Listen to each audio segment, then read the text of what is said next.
This is the beginning of...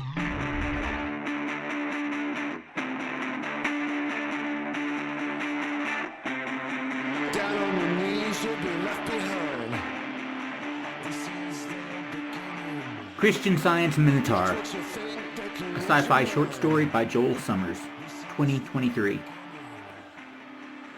The Jackalopian had come to understand that the biological laboratory of a living thing provided by far the most alchemical milieu from which to conduct his powerful Christian science. In the forest above his subterranean warren, he hopped among the ancient trees, bristlecones, trembling aspens, sequoias, where several large dead things swung limply from low branches, their strange pickled bodies splayed and refitted with his crude extraction devices.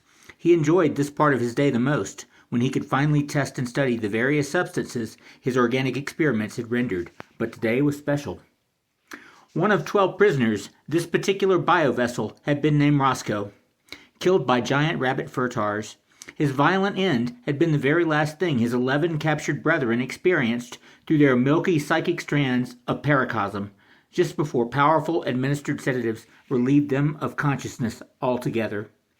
The Jackalopian was especially eager to harvest the first yield from his newish casualty, believing it held truly awesome possibilities. He paused, imagining the unstoppable changes he had unleashed inside the carcass, the mighty punch brewing within, the fluids of human fate. Somewhere behind Roscoe's fleshy patchwork quilt of jagged stitching and implants, there was a revelatory potion to be released and understood. The Jackalopian removed the large, broad bowl lashed to his back and positioned it on the ground under the slain, bloated man. Perhaps next time he would be more patient, allow more time for juices to form and foment. But for this test he could wait no longer.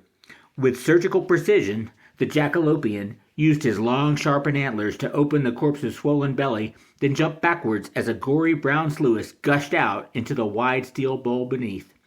When the stinking spillage diminished to a viscous, oily trickle, the Jackalopian crouched down onto all fours and shoved his furry face into the soupy viscera, gulping and slurping it as though he were a starving cub, his massive white cotton tail twitching with intensity all the while. He did not quite finish all of it before he felt the first inklings.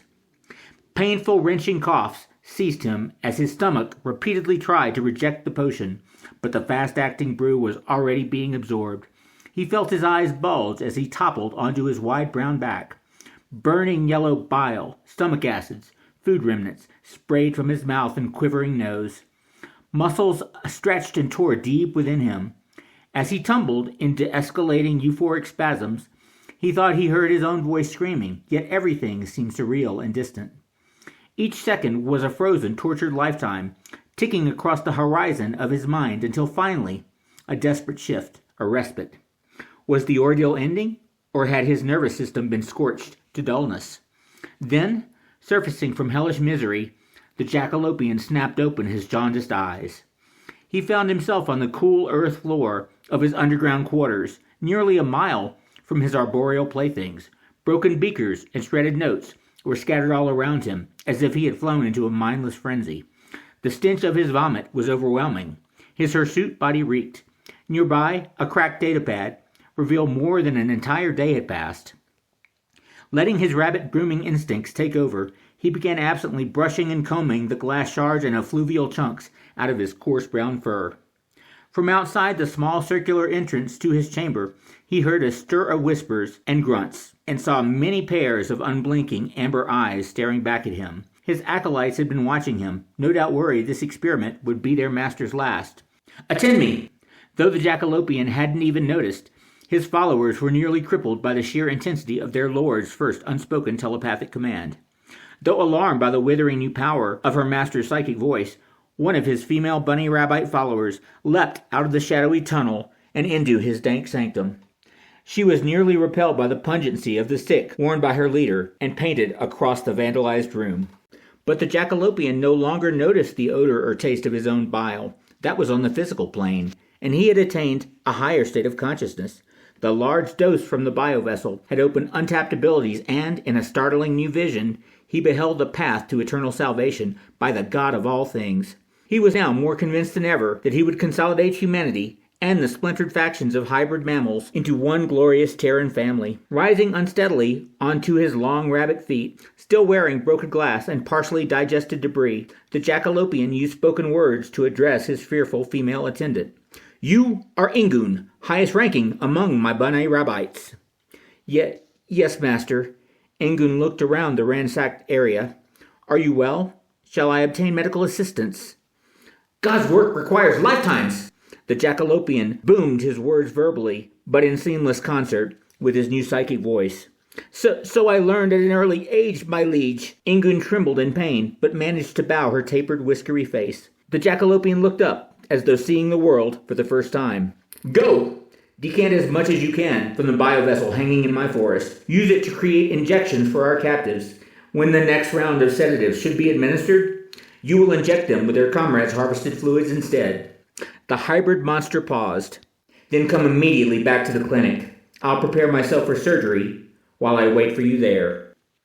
Abruptly, he went back to scuffing and sharpening his majestic antlers on a large boulder he used as chamber furniture. Without another word, bowing deeply, the B'nai Rabbi Ingun backed slowly out into the cave, her long furry ears folded reverently close to her whiskered head. She scurried and hopped and scampered away to do the bidding of her evangelical Lord Lepus. The Jackalopian had not even heard her leave, had nearly forgotten she had ever been there at all. His thoughts raced back to those warm strands of benevolent paracosm consciousness he had recognized immediately, despite having never actually experienced them before. The changed fluids of the biovessel had given him his first glimpse into the higher order, where he had seen many, many important new truths. For the first time, certainly, but not for the last.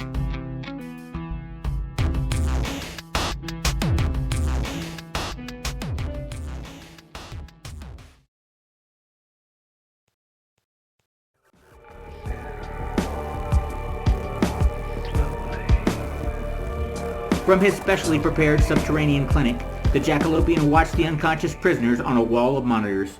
For many decades he had been excavating this place, a complex labyrinth of tunnels and rooms, adequate space to keep each of the 11 captives separated from their brethren, more than enough distance to prevent their lonely, desperate minds from finding one another.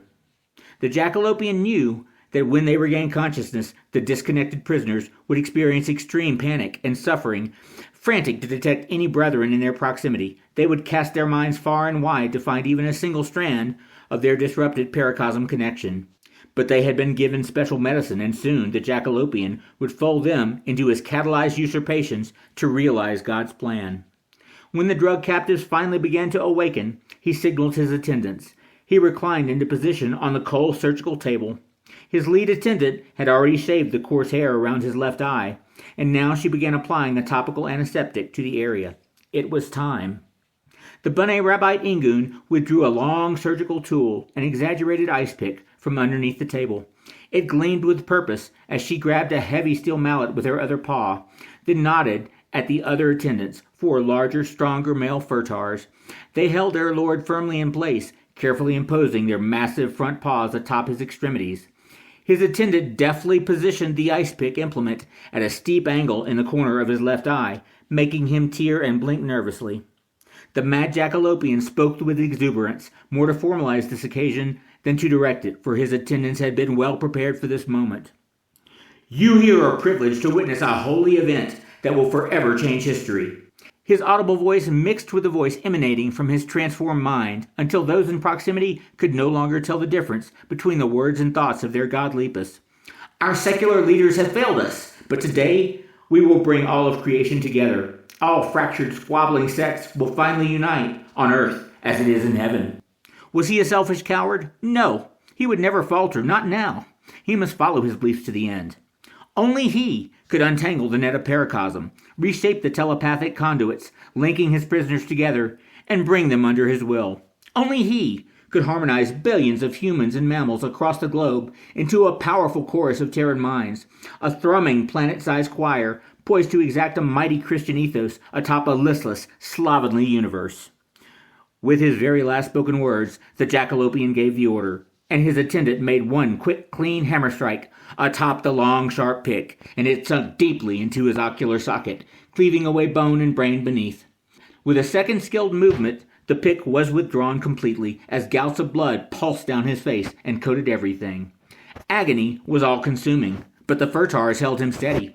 The Jackalopian clenched his herbivorous teeth and forced the pain back through his mind, channeling it into an inferno of red light, a churning crimson maelstrom that focused its powerful new psychic gravities through the prism of his lobotomized avatar. Finally, he could see all the drifting soul strands of his captives, unfettered from paracosm by the chemicals formed inside the body of their slain friend. But he also beheld a dazzling new vista.